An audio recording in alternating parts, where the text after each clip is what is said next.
দিতে যাচ্ছি। আপনারা যদি আজকে সন্ধ্যার মধ্যে কর্মসূচি দেবেন, আমরা এই অঞ্চলগুলো প্রত্যেকটা কাজে দেওয়া উঠবো।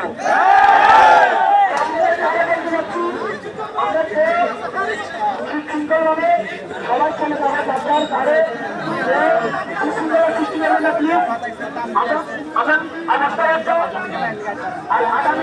আগামী রবিবার সকাল 9টা বাজে চট্টগ্রাম প্রেস ক্লাবের সামনে সকল অঞ্চল সদস্যের মানে শান্তিপূর্ণভাবে সমাবেশের কার্যসূচি করা হবে।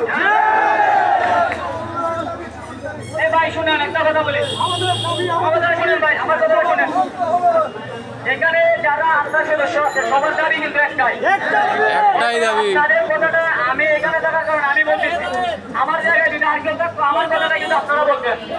সুতরাং আপনারা যদি একজনে এক কথা বলেন আরেকজন আরেক কথা বলেন ভাই, তাহলে কিন্তু মাথা নষ্ট হয়ে যায়, মাথা নষ্ট হয়ে যায়।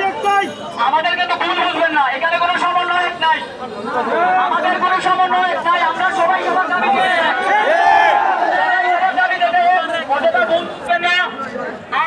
যারা ডিউটি এগুলো করতেছে, তারা যদি মনে করে যে না আন্দোলন করতেছে আমার অন্যান্য ভাইয়েরা, আমি বাড়িতে বসে এটা কমান্ডারের উদ্দেশ্যে বলতেছি, এবিসিদের উদ্দেশ্যে বলতেছি, যারা মনে করতেছে যে এই আন্দোলন সফল হলে আমরা এই শহরটা বুক করবো, তারা ভবিষ্যতে কি যে তাদের সন্তানরা বলবে এটা তারাই ভালো জানে।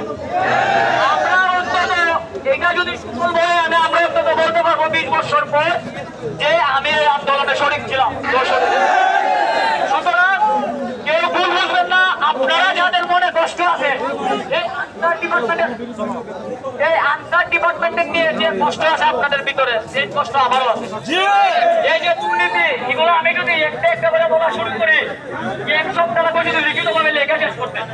সুতরাং পূর্বে যা হয়েছে সব কাজ আমাদের চাকরি জাতীয় কোনো হইলে অটোমেটিক সব সিস্টেমে চলে আসবে, অটোমেটিক সব সিস্টেমে চলে আসবে। আজকের পর থেকে যদি আমরা সামনে যদি এই আন্দোলনের কারণে কোনো আনসার পিসি এবিসি হেনস্থার শিকার হন, অবশ্যই আমরা সবাই এটা মিলে প্রটেস্ট করব, সবাই ঐক্যজোট।